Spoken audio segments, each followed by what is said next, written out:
think it's recording. The light's on. Yeah. All right. If you remember last week, what we had was we are still at the Festival of Booths. So the Festival of Booths is going on.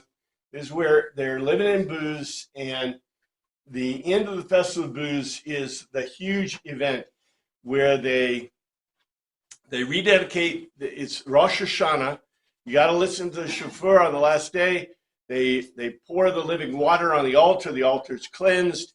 It's the beginning of the new year for the Jewish people. And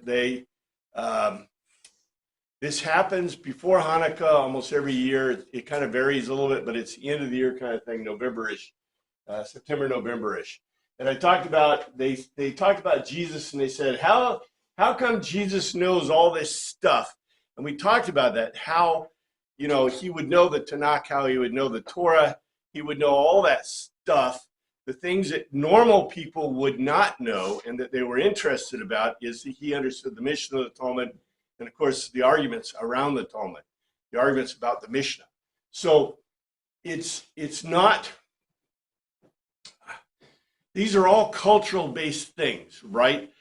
Although I'm gonna push this a little further. I think I mentioned this last week, that the big deal about Jesus, not necessarily in John, because of John's audience, as we keep talking about, right? I think John's audience is not the Hebrews or the Jewish people as much as it's the Romans and the Greeks. And the reason for that is because in the other Gospels, what does it say about Jesus' teaching? He teaches with authority. And why would they say that? The reason they would say that is because the rabbis, we talked about this last week, it's huge. In the Hebrew culture, they didn't tell you what to believe or think. They didn't ask questions like the Greek method. What they did is they just sit there like a lump, right? And expect expect wisdom to come fully armed from the mind of Zeus, from your brain, right? They were a really different kind of learning culture. As a matter of fact, probably the best way to look at it is they expected you to know and understand the Torah and the Tanakh because you memorized it, right? And so if you had a question about it, what do you think the rabbi would say? What did the Torah say? Yeah, what does the Torah say? You say, well, the Torah says this, but I don't understand it. And the rabbi would say, Read it again. Read it, yeah. Read it again. Recite it again. Read it again. Yeah, exactly. What would the Greeks do? What did Jesus do? He did it all the time, especially in the other Gospels. He doesn't do it as much here, but he did it all the time in the other Gospels. What would he do? What does this really mean? Yeah, what does this mean? He's not Lutheran either. He's asking, who do you say I am? Wait a minute. What? Well, what I mean by that is a lot of times people ask, well, what do you think it means? It's like, who cares what I think it means, right? What matters is what does it say? And that's what I try to get at. This Greek is wonderful. Greek is so concrete. And we're going to see a couple of instances where the Greek is concrete, but gives you latitude. There's some really interesting statements in John especially. You don't find these in Matthew, Mark, and Luke. You find them a lot in John. And I think John is catering to multilingual audiences and trying to get them. But the big deal with Jesus is I think Jesus was using Greek teaching methods to the Hebrew people. And what did they do? They loved it. They're like, we love this, except for one problem. It's a logos to unstated telos. So, number one, they never expected their leaders or rabbis to tell them the answer, right? Ever. The Greeks never expected to tell their people the answers. The Romans really wanted to know. So what do we see in John? Every now and then, John will peek out and he'll say, here's the telos. And you go, oh, right? But you don't see that in Matthew, Mark, and Luke. No, you don't see it. It's just really rare. So anyway, Jesus, they basically made this comment about how he's learned, but how could he be, right? How he knows. Well, he is the rabbi of Capernaum, but he says, Jesus answered, my teaching is not my own. It comes from the one who sent me. And here's the Greek. Jesus answered them and said, my doctrine is not mine, but he that sent me. Okay. And so in the Greek, he concluded for himself, accordingly autos to them, to Jesus, and he said, so this is probably a direct quote. I love that. I should probably put it in quotes, but I just leave it the way it is. The of my didache, instruction. Talk about didache in a second. No or not, it is, there's a identity form verb of myself, other things, contrariwise of the presumptos, he having sent me. So it's pretty close translation. Didache means instruction, but didache means a lot more than that. Didache, the King James translated as doctrine. The NIV just translated as teaching. But I want to remind you, in this time, the didache probably existed. And what is the didache? The didache was a document, and you can find it on the internet. It was lost for 1800, 1900 years. We know it existed. It was a teaching document of instruction that all the early churches used in Greek. And it means instruction, and it has literally instructions of doctrine about how to do the Lord's Supper, the Lord's Prayer is in it. There's a lot of stuff in it. We believe it is pre-John, and we believe it could be close to the time when I think Matthew has the Lord's Prayer in it, right? It was really close to that time. And the reason we think that is because we don't, what should be amazing to you is almost every part of the didache ended up in we don't call them prayer books, we call them hymnals, but it's really our prayer book. It's in your prayer book. It's in the Anglicans' prayer books. It's in the Catholic prayer books. It's in everybody's prayer book. But that's why it got lost, because it was incorporated into the prayer books and no one cared about the original document. But they found copies. I think we have like 4 or 5 copies of the didache that we've discovered in, like monks, in monkish libraries all over the place. So it's very interesting. But the word didache, instruction. So this word didache could mean or refer to the actual didache. Anyway, I studied it when we did the apocryphal classes. Let's see. Here's a translation, and I'll put it up. Can I get it there? Yeah. Accordingly, Jesus concluded for himself to them, and he said, my instruction is not of myself, contrariwise of he having sent me. That's pretty close, right? Anyone who chooses to do the will of God will find out whether my teaching comes from God or whether I speak on my own. And this is a very complex piece of Greek. Let's see. In the King James, it says, if any man will do his will, he shall know of the doctrine, whether it be of God or whether I speak of myself. The NIV and the King James do not match up very closely, do they? Here's what the Greek says. In case that a certain one or thing wills or desires, that's philema. This is the verb, and this is the noun. Phele, philema, the determination of him. To make or do, he will know. Gnosete. That's gnosis is the basis of that word. Gnosis, knowing. So this is, we get that word idea, that is to stare at, which is a physical knowing. This is a mental knowing. Perithrol over of the didaches, of the instruction, didaches, which of two from out or among the theo, the God, it is. Or, and here's an or. We don't get a whole lot of ors in Greek or, in John, but there's a few. Ego. We get an ego. Now this ego is applied to which verb? Lelo. From, away from, of myself, Lelo, utter words. I utter words.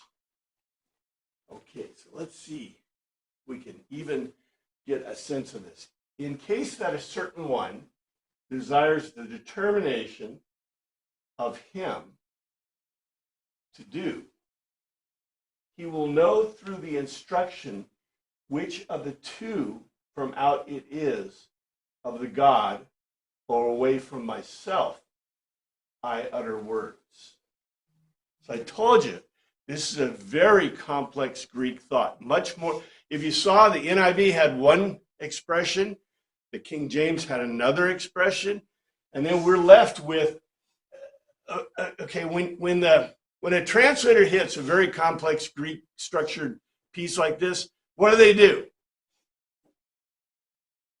Well, you know what they do.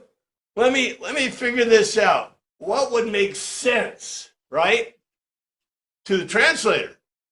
That's why the King James is so different from the NIV, and when we look at it in the Greek literal, right, we go, wait, and then we scratch our heads. So I think we can tease a little bit out of this. In case that a certain one desires the determination, an act of will, of him to do. So him refers to God. So in case you want to do God's will, that's pretty straightforward. He will know through the instruction which two from out it is, of the God or away from myself. In other words, is it God's word or is it Jesus' word, right? We know the answer. What's the answer? They're the same. They're the same, right? But what's really funny about this, remember I told you this may refer to the Didache itself? So what he's saying is, you could be saying this very concretely. If you read the Didache, that'll tell you whether it's from God or from me. In other words, the church's doctrine. I want to bring this up. Why do you think the Didache was not included in the New Testament documents? Never has been included in the New Testament documents. Do we know the provenance of it? Oh, do we know the provenance? Like, the Gospels are named after the person who wrote them and that. We're not sure who wrote it. It's we do know it's really early.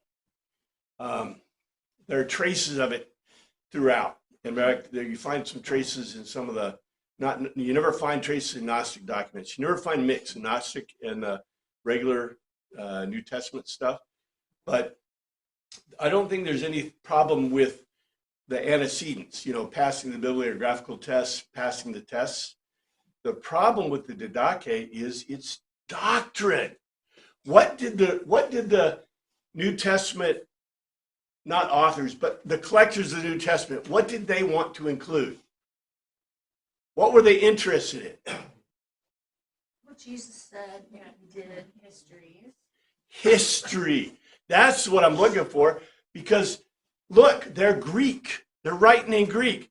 The Greeks invented, number one, the historical method. The historical method is, what we talk about at the beginning of every class to prove the text, right? So the historical method applies to historical documents. So they wanted historical documents. Number two, they invented logic of reasoning, right? So they want all the documents in the New Testament are logos to telos. They're logical arguments to unstated telos. And finally, you have the scientific method, which is a late kind of thing with Aristotle, and around Aristotle was really the guy who put together the scientific method. But scientific method is not really applicable so much. The big deal is the New Testament compilers did not want to include doctrine. They're really smart Greek dudes. They didn't want to include opinion or practice or any of that stuff. They only wanted to include those documents that were historical in nature. And you get a little trace of things out of Paul, especially, right? But we don't do it. How did Paul how did Paul teach and have everybody do the Last Supper? The Eucharist. In all the documents, in all his letters, how did he do the Eucharist in Paul's letters? Like an actual meal that they ate. At least in 1 Corinthians, that's what it talks about. Whenever you find a mention of the Eucharist from Paul, they're having a Seder. And it's not a Passover Seder. And it's a potluck. So potluck, right? People are bringing the food, right? He talks about it. He says, when you bring your food together, share with everyone, la, la, la. Paul's teaching them how to have potlucks. How often do you think the Greeks had potlucks? It was not part of their culture. This is a whole Christian thing coming in. How often do you think Jewish people kind of had potlucks? No, you expected to go to somebody's house. If they invited your house, who provided the meal? The person inviting. Yeah, you didn't bring your own. It's like, okay, I'm bringing my own here. I got my lunch, right? No, that's not the way it worked. So Paul taught something totally different. How do we get our modern Eucharist? John Chrysostom. John Chrysostom invented it basically in 300 AD because he was trying to solve the great early problem of the church. Because some were Paulian and said, we should have a Seder, bring your lamb, sacrifice, right? And don't ask too many questions where it was sacrificed, right? That's what Paul said. The other group were the Hebrew. Remember we did Hebrews? The other group were the Hebrews. I think very strongly they had run to Alexandria after the destruction of the temple in Jerusalem. And what did they say? Don't sacrifice, don't eat meat sacrificed to idols, la, la, la, right? So you had the Paulian and non-Paulian groups. And finally, John Chrysostom said, enough. Here it is. I'm going to lay it out for you. And so he gave them a physical meal, right? Bread and wine. Took out the Paulian parts, and that basically united both the Orthodox and they were all Orthodox at one time, or all Catholic. They were really Orthodox, but the Catholic and the Orthodox kind of came together with John Chrysostom. He was basically Orthodox Catholic, and the rest of the world is that way. Yes, sir. So what authority would he have had to do this? Or was it just something that everybody said, hey, this is a good idea, let's adopt it? He had authority as John Chrysostom, that's all. he was an archbishop of the church and he was at Antioch, I believe. His big deal, though, is he had some degree of authority that may have been even higher than the Pope to a certain degree. Constantine. Huh? Constantine. He was the Archbishop of Constantine. Yeah, I think he came out of Antioch, though. Didn't he come out of Antioch originally? Anyway, his authority was that he was very, he was very set in the church, and he wrote down and developed a practice, and everybody saw it. You ever see an Orthodox full out Eucharist? You'll know what I mean, because it's beautiful. It is actually, they have a wafer, and they take a miniature spear, and they put it into the wafer. It's not the re-sacrifice of Christ. It's a symbolic reenactment of the crucifixion and resurrection. And that's what John Chrysostom put into words and into practice. So we don't do that. You know what you're supposed to do, by the way, what are they supposed to do with the bread? Break it, right? Break it. Some who, I break the wafer myself, but you break it because that's a symbol of Christ's death. In John Chrysostom's Mass, they pierce it and then they break it. And then they put it under a cloth, and it's resurrected, and then they give it to you. So, it's a symbolic retelling of the resurrection. Why? Why would they need to do that? Not everybody was there. Well, everybody was basically illiterate. Yeah, exactly. It's like Francis of Assisi. Who invented the crèche? The nativity? Yeah. Who invented St. Francis of Assisi invented that. Why did he invent that? To teach the story of the birth of Christ to the average person. So and why did they have the Passion plays? And even before that, right?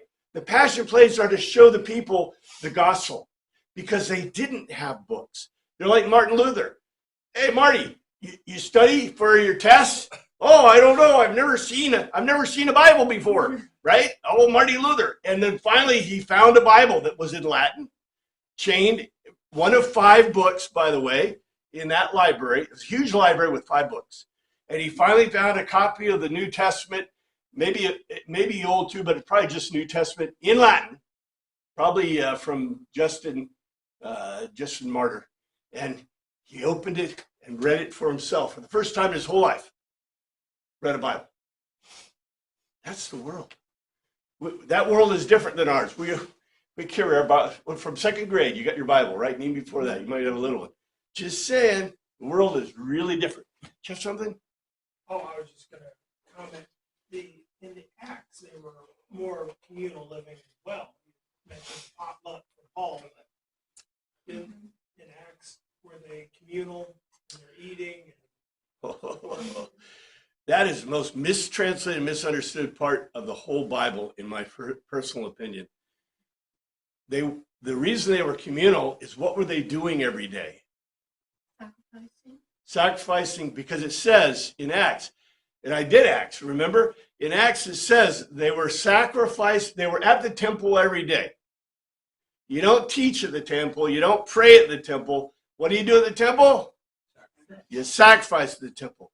They were going broke because they were supporting the 5 sacrifices, and they probably didn't have to do the ascension. That was usually handled by the church, not church, but the priests themselves. The priests actually supplied that usually. They did have to do a sinner guilt, right? They had to do the priest sacrifice, and finally they did the Eucharist, the Thanksgiving sacrifice. But that means that every day, what are they providing? Lots of meat. How expensive is that? Yeah. If I were to tell you now, we eat meat every day. My German neighbors, our German friends, ate meat once a week if they were lucky. Sometimes they'd have cold cuts. They did not eat meat very often because they couldn't afford it in Germany back in the Cold War era. Your parents, my dad, I know, ate sandwiches made of lard, made of bacon grease and biscuits that were left over from breakfast in the Depression. Meat? Yeah, they got meat once a week, maybe, if they were lucky, right? So meat is a commodity that is very expensive and hard to get. In this era, they ate meat reliably 6 times a year if you were Hebrew, and 12 times a year if you were Greek or Roman. But if they were sacrificing daily, If they were selling it in the market, someone was buying that. Oh yeah, they're selling there. If you go back and look now, unfortunately, these are the things you don't get written down because it's so expensive to write it down, right? But the prices and the availability of meat, yeah, it's available. How you getting it? Because every day, the rich guys in the community, the rich people in the community, would provide, for example, a meat, to Zeus. So a pig to Zeus, and how many rich families are there? Well, we know. Tammy and I just saw a thing on what city is that? The Free Republic of not Florence, in Italy. What was the free? Oh, the one that we were just. Yeah, what's the name of that city? That was Sienna. Siena. And Siena was a free republic, okay? In Siena, there were, 348 representatives from wealthy families. That means, are there 348 wealthy families? No, that means there's probably 10 times that many. So maybe 3,000 something wealthy families in Siena. Okay, so if I have 1,000 people, that means that a rich guy could provide a meal to Zeus on a rotating basis. Every 3 years you provide. I mean, if you look at it that way, right? So how hard is that? That's not very difficult. Now, Imagine if you're providing at least 3 sacrifices in the temple every day. Now, even if you got 20,000 believers, now you got another problem. What do 20,000 believers have to have? A lot more supply. 20,000 pieces of meat, right? If you're going to do this. So what do you think was happening to the church in Jerusalem? They're running out of money. They're running out of food. They're running out of money. They're running out of stuff. That's why Ananias and Sapphira, right? They gave their property, or people would give their property, and then they lied about it, right? And they got whacked. What did Paul do? Paul went around and he asked for money for Jerusalem to do what? Not feed them. Well, it was directly feeding them. For the sacrifice. They believed very strongly the sacrifice, as long as a temple was existing in Jerusalem, what did they believe? Like the rabbis told them. What was required in the Messianic era? Thanksgiving. The Thanksgiving sacrifice, which we still do. It was right there in our text, in our even a hymn today about the sacrifice of Thanksgiving. Bango, bango. That's in all of our liturgies, right? So this was a thing that eventually caused a lot of the problems with the church in Jerusalem until the destruction of the temple. After the destruction of the temple, yay, you don't have to worry about it. Yes, sir. I don't know if this would enter into it all, but you certainly get the impression in the New Testament that it seemed like they felt that they were at end times. Mm-hmm. And was that putting pressure on, well, hey, if the end is coming soon, we better be already toeing the line here on sacrifice or anything else that kind of needed to be done? Yes, you are absolutely correct. The end time idea is really prevalent in the New Testament documents. The idea that this is the last generation. You know, the Christians are going to see the coming of Christ, and you know, every generation of Christians has believed that they were in the end times. People think we're in the end times today, but they haven't happened, right? Because I think God is really smart. God set it up and let it go, you know, basically the Christian concept through Christ to redeem the world. But to redeem the world, you got to keep a world going to redeem, right? To a certain point. Yes, sir. Kind of goes back to the point of why didn't they include the Didache? They didn't think it was going to be necessary to have instructions for people 2,000 years from now. That may be true. That, you know, I could see that. They did, you know, the historical documents. Why have the historical documents? It wasn't. It was eventually to teach the next generation, right? And plus, in the Didache, you see the Didache talks about baptism and confirmation. Basically, confirmation happens before baptism in every ancient form of Christianity. Yeah, infant baptism is a later thing. And we really wonder about, you know, infant baptism is very logical, came out of the Catholic Church, of course, because of the Immaculate Conception and the idea of original sin, by the way. That's where we get infant baptism. And also from the idea of the Jewish idea about, you know, circumcision and things like that. So there's a lot behind this and in this.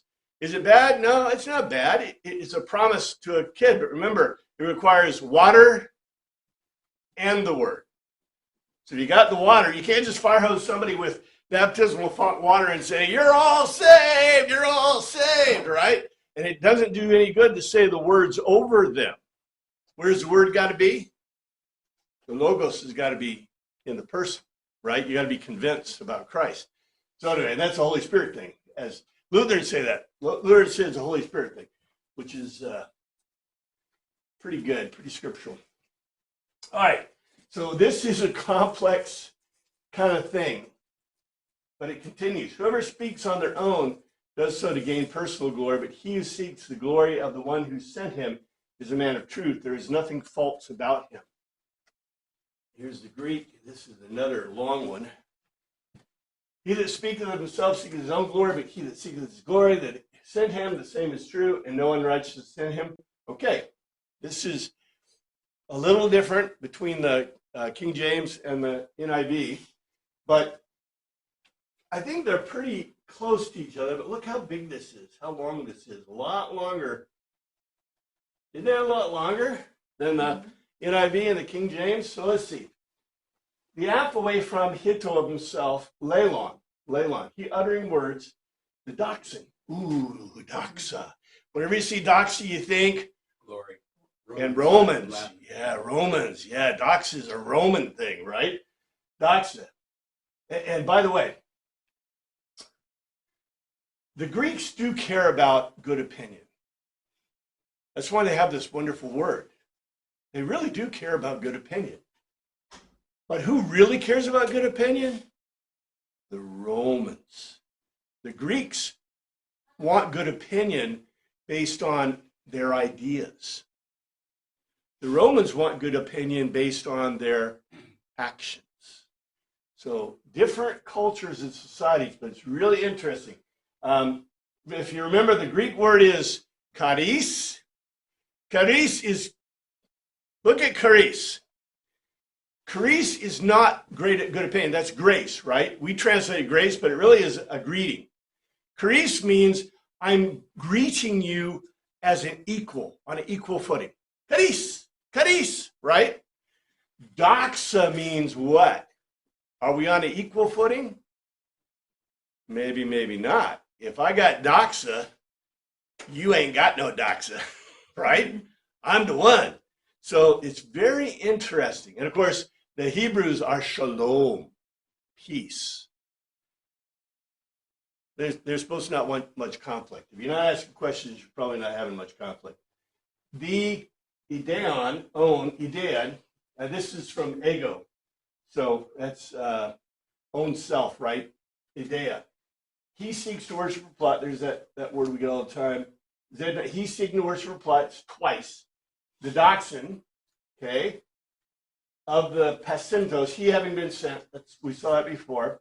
He, she, not false is. Oh, and look at this. We got two identity verbs right next to each other. Adakeia. Oh, adakeia. Okay, adakeia is translated, okay, adakeia. Dike. What's dike? Dike? Justice. Dike. Dike is a goddess. It's the basis of a goddess Athena. It's Athens. When you see Dike, that's Athens. Because, and why is this a big deal? Athena is a goddess of wisdom. To the Greeks, the wisdom was dikeia, was justice, right? There was a huge fight about who should be the god or goddess of Athens. Remember who the competition was between? Anybody been to the Acropolis? The Acropolis? There. Who was it? The big fight was between Poseidon and Athena. Why Poseidon? Why were the Athenians so much into Poseidon? Well, they're right Well, there the on the Greeks water. were, of course, very maritime people. They're very maritime, but the big deal is okay, the Spartans invested all their money in harnesses and weapons, and they did a great job. Where did the Athenians put their money? No, ships. They were the ship guys. Remember, they beat, okay, you don't ever get this part of the story, but remember the Battle of the 100 or whatever that was, the big battle between the Persians and the Greeks? Okay, it was 100 Spartans, but there were like 300 Macedonians, I think. They don't care about the Macedonians because the writer was from Sparta. So the author of the whole poem and the whole thing was Spartan. So he talked about the 100 Spartans that were fighting, but missed the others that were probably 1,000 that were fighting. Now, who opposed and prevented the Persians from getting across to where they could fight by hand? Remember that war? Oh, no, that was the Athenians. The Athenians had destroyed most of Xerxes' fleet out in the water. and had fought them. And the problem was that Xerxes had launched an attack, I think, on Athens. I mean, I'm trying to remember back, but what did the Athenians do when they attacked Pathos in Athens? They went home. They're like, hey, wait a second. You cut supply lines? We got a problem back home. So they ran back home to protect it. But the big deal is the Athenians were into ships. That was one of their both downfalls and one of their positives. The downfalls was it allowed Sparta to defeat them eventually because their land forces weren't very strong. It also put them under pressure, but also made them the greatest traders in the world. They also had silver mines. What did they meant? Denarii. So the Athenians, that's why they became so powerful as a group. They had a choice. Should we choose Poseidon? That's our maritime god. Or should we choose Athena? And to this day, well, maybe not to this day, but to at least 500 AD, the Greeks were still cursing the fact they did not choose Poseidon because they saw a maritime failure not long after they chose Athena. But they still believe that Athena, the goddess of wisdom, would help put them over. But anyway, so if you go to the Acropolis, you'll find there is a spring that's dedicated to Poseidon and in the Acropolis, and then all the rest is for Athena. But Athena's big word is dike. This is adike. Adike is not just. So very different. Okay, remember unrighteousness? That's not a Greek concept at all. Justice is what they're talking about. So he uttering words from himself, he uttering words from himself, he seeks to plot or worship his own, what evokes good opinion. But he's seeking to plot, worship the what evokes good opinion of he having sent him. He is not false and he is not just. Not judicial approval is not in him. Okay, we got a double negative. It doesn't mean a positive. It means a double negative. What he's saying is this. Okay, he who's uttering words from himself seeks his own doxa, seeks to make his opinion, people's opinion about him great. He seeks to plot, that is, a good opinion of he having sent him. That is, if a king sends you as a representative or an ambassador, so he's saying if God sent him, he's not false. And the not just, the not disapproval, in other words, he has judicial approval. So it's not a double negative, it's a double negative in the sense of, you see this says, not just, no not. So in the Greek, a negative, no, not judicial approval. So this gives you not a double negative, like I said, but it gives you a basically saying that judicial approval is in him. So in other words, if you're uttering words yourself, then you're seeking your own glory. If you're seeking to glorify God or him that sent you, then you have judicial approval. Okay, this is very interesting because remember, before in the other chapter, what did Jesus tell them that he had? Judicial approval. He was the justice. He was the one who would judge. He was the one who would, he never said that he would, he said he was enacting God's will, but he also said that God gave him the power, right, to judge the cosmos. So these are not, we read through these, we go, oh, this is a little bit hard to understand, but this is, our translators kind of fix it for us. But this is a very, very complex statement in Greek. Has not Moses given you the law? Yet not one of you keeps the law. Why are you trying to kill me? Now, this is a very interesting statement, especially in the context. Did not Moses give you the law? Yet none of you keep the law. Why do you go out killing me? No, not Moses. Didokin. He has given, Hyman, to you a law, Torah, basically when you say the nomen, that means basically the Torah, the law. And Odysseus, not even one from among you, makes or does the nomen, the law. Who, which, what, may, the terra you seek to worship or plot, apokente, to kill outright. Okay, so what is that? Let's put a cultural. Has not Moses given the law, the Torah, to you, and not even one from out of you does the law? Why do you seek to plot to kill me outright? In this, he's claiming something very powerful. He said before, I mean, you should get it, right? Jesus said, who sent him? God sent him. So if you're trusting in the one who sent me, you'll know who I am. And then he did this before. Do you remember? I didn't re-quote it, but if you go back about a chapter, he claimed what? That Moses, remember in the feeding of the 5,000? Moses and the manna, right? And he claimed with Moses and the manna, and he set. So here we get Moses. Moses gave you the Torah, and not even one of you follows the Torah. Now, we're going to get an example later on, but it says, you're a demon-possessed, the crowd answered. Who's trying to kill you? Okay, this is a ironic and fun joke in Greek. You'll see the punchline. If we get to the punchline, we'll get to the punchline.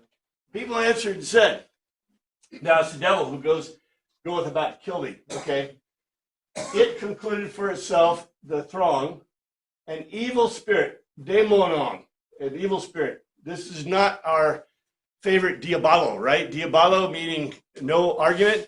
This is no kidding a word for an evil spirit or a demon or God in Greek. Okay. Hagios is another word, but hagios is a creature. This is a spiritual kind of creature, bad creature. You hold, which are what Euzetai seeks to plot or worship, to kill outright. The throng concluded for itself. You hold an evil spirit who seeks to plot to kill you outright. Okay. Can you see this could be read two ways? Yeah. It could be read that you hold an evil spirit that plots to kill you, right? There is no punctuation in Greek, right? It's the old Oxford Covenant. And, did you have a question? Do you see this? This is intentional. Why do you think this is intentional? We're going to get the punchline. The punchline is really fun. Anyway, it's a Greek joke and irony. John will record for us that the priests and the Pharisees will try to kill Jesus outright. Therefore, the throng is concluding that the priests and Pharisees hold an evil spirit.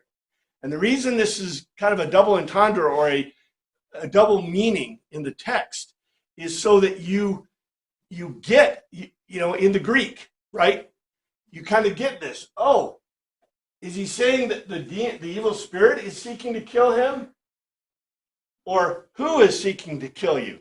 Greek does not have like German or English. In English, we rephrase the sentence and then we make sure you understand by putting a question mark at the end, right? In German, you can do the same thing, but in the German has a great word. Nicht wahr?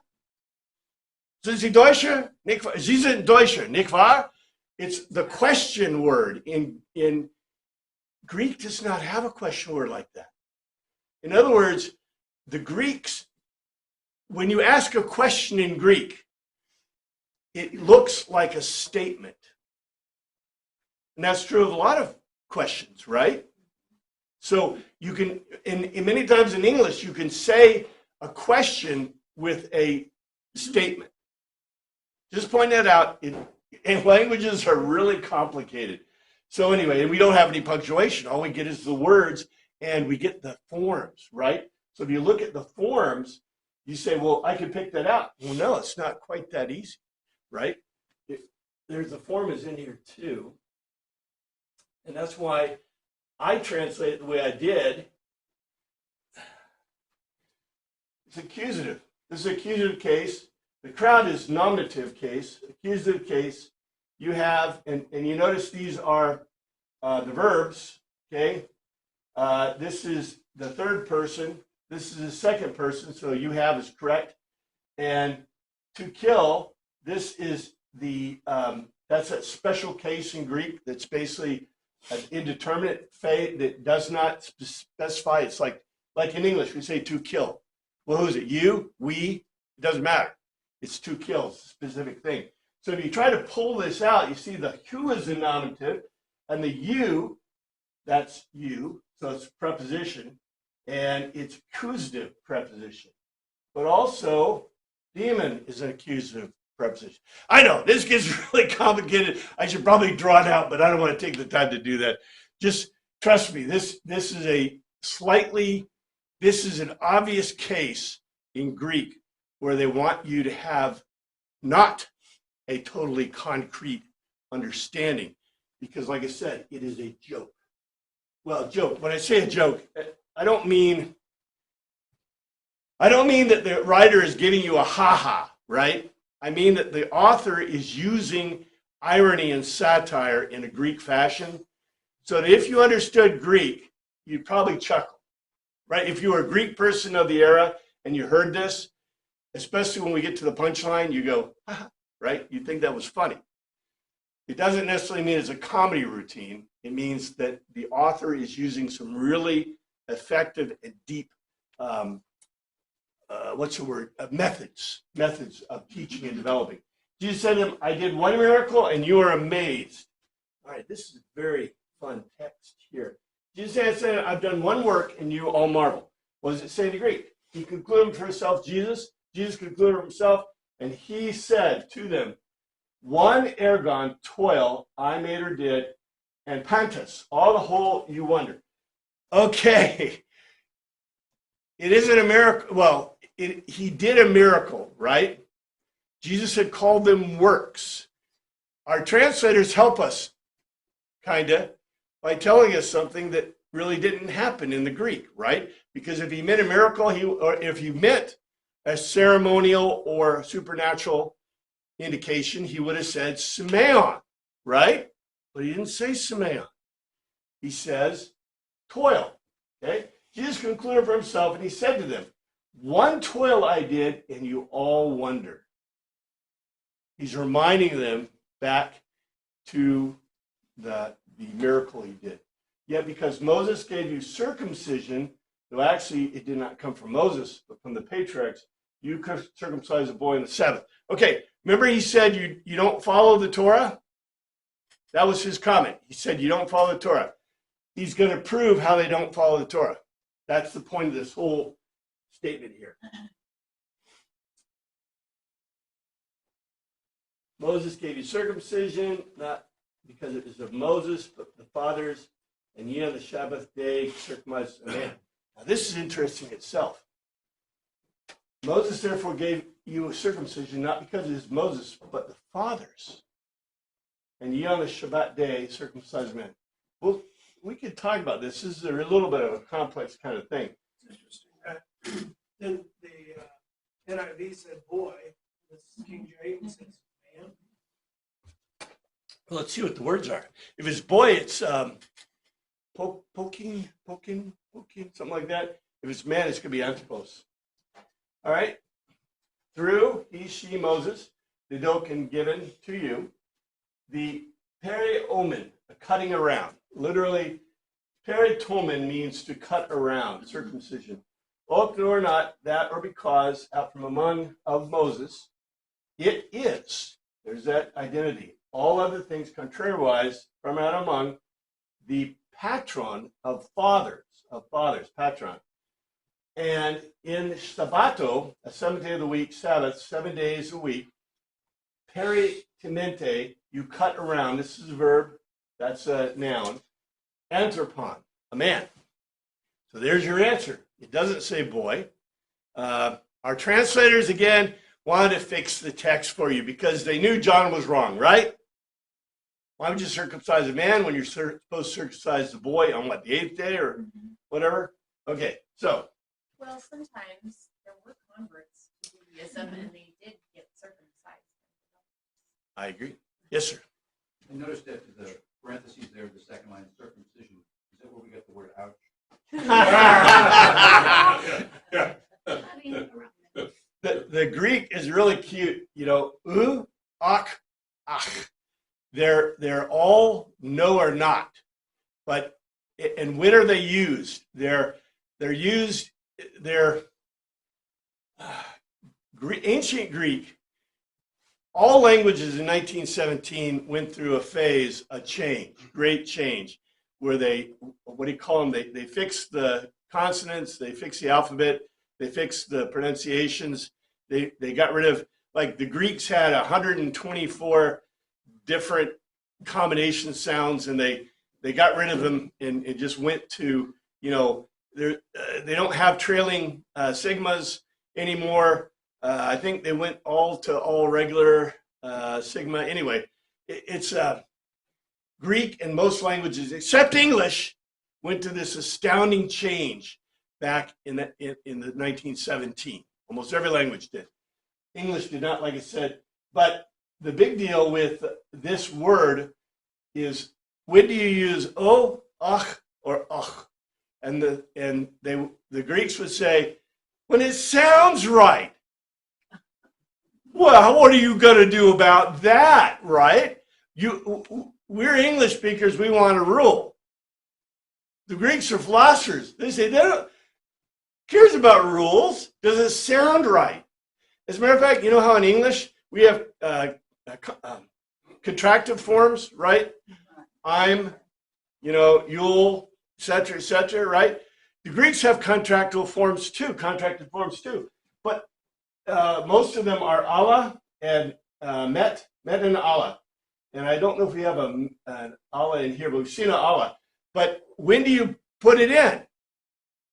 When it sounds right. There is a little bit of rule about vowels and, you know, vowel sounds and things like that in there. But to them, you know, to us, we can do a contract. We do contractions usually in non-formal text and dialogue. The Greeks do it because, well, it sounds right. You know, it's kind of like a and an, right? You always put and before a vowel sound. Anyway, and H. Okay, that'll mess up people forever. Anyway, through it, Moses has given you the cutting around circumcision, not because it's from out of Moses, contrariwise. Yeah, there's Allah, contrariwise. Allah. Oh, right there. That's contracted Allah form. It should be A-L-L-E, alpha, lambda, epsilon, but it's a contracted form. It means the same thing. Contrariwise, from out of the fathers, and on the seventh day of the week, you cut around a man. Okay, this could also be a double meaning text, but that's okay. We don't have to go deep into that.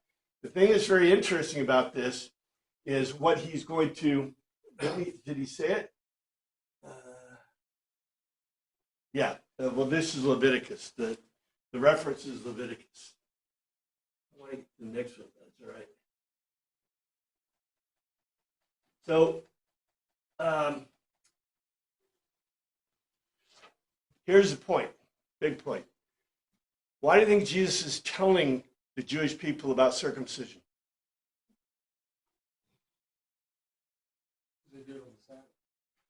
Well, yeah, but why would he he doesn't have to use this many words to explain his point. All he has to do is say you're circumcised on the seventh, but he goes on the day for the kid, right? But he goes into more detail. And the reason he goes into more detail is because who's his audience? The Greeks and Romans. Do the Greeks and Romans circumcise? No. And by the way, I want to mention this. We need to mention this. Why he says Moses gave you the cutting around, not because it is out of Moses, contrariwise out of the fathers. Did you catch that? Where do you think they got circumcision as a concept? Egypt. God talked to Abraham about it. Yeah. But what's really cool, and this is the Coolio-ish thing ever. When we taught Torah class, we talked about this a little bit, but when I talked about the Old Testament, we talked quite a lot about it when we did an overview. That was years back. Anyway, why were the Israelites accepted by the Egyptians in the first place? because they circumcised. There's only three cultures we know that circumcised in the ancient world: the Egyptians, the Scythians, and the Hebrews. Okay, it was a cultural kind of thing, and obviously, we from the Old Testament take the position that God gave them that. Well, why do you think God gave Abraham the circumcision? Later, they would be accepted by the Egyptians. I agree. See, that's the point. God is a really smart guy, and he's like, I want, these people are like stupid sheep herders, and they're like pillage culture, and I want them to get educated, learn how to read and write, learn how to do some stuff, because I want to give them the Torah scrolls, right? I want to bring them from being, dirty sheep herders out in the middle that are stealing people's property for fun, right? To what? A cultured society that he can use and work with. And so what did he do? Hey, Abraham, I know this hurts a bit, but I want you to be circumcised, right? And all your kids and all your family and all your servants. So that not even a generation later, it's a generation later. What happened when old, what's his name? Joseph, right? What happened when Joseph got caught and went to Egypt? Hey, man, you can be a slave where? In Potiphar's house. Why? They thought he was Egyptian. He's talking funny, but he had to be Egyptian because he's circumcised. So instead, where do you think a normal slave would go in that era? To the mines. Guilt? Yeah, pounding bricks, making the bricks, right? You're going to spend your life the next 3 years, right? Barely getting any food, and you're going to die. I mean, that's the way it was with these slaves, right? So when they saw he was circumcised, they said, you could be you could go and be Potiphar. You could work for like because we think you're an Egyptian. You walk like an Egyptian. A little stiff-legged there. Anyway, the big deal for them was that that cultural thing allowed them to bring it in. Now, after Joseph brought all his family and relations in, what happened? And a new master, a new king came in. or a new Yeah, pharaoh. they became numerous, and the new Pharaoh forgot Joseph. Well, and okay, yeah, Joseph had made a place for himself and done great and had a place for his people. He put them in Goshen to keep them separated, right? But the Egyptians considered them pretty much Egyptians. But you see what happened later on? They said, oh, they may look like an Egyptian, they may walk like an Egyptian, but they're not Egyptians. Yeah, and what are we going to do? Let's put them to work on the pyramids. Yeah, come on, pull that stuff and work that stuff. So, you see culturally how this came about. Isn't that amazing that a generation later, and that's what Jesus is alluding to. Yeah, he gave it to Moses, but before that, he gave it to Abraham.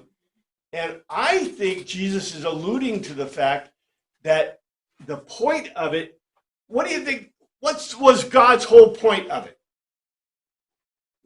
Not to necessarily set them apart as a civilization or culture initially, but to allow them to interact in another culture and gain the skills they needed. And once they have those skills, guess what? Who are their neighbors to the north and who are their neighbors to the south? To the north were the Scythians, to the south were the Egyptians. And they were kind of in the middle. And then the Romans and the Greeks came, and the Romans and Greeks were not circumcised. And so if I'm writing to Romans and Greeks, I need to explain this a little bit. And of course, the Romans and Greeks you're talking to, they kind of got it because they've heard this, right? They've heard about this.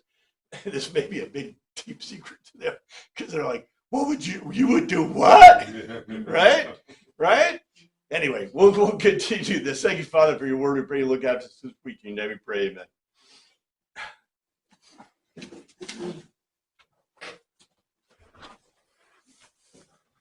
for what it's worth.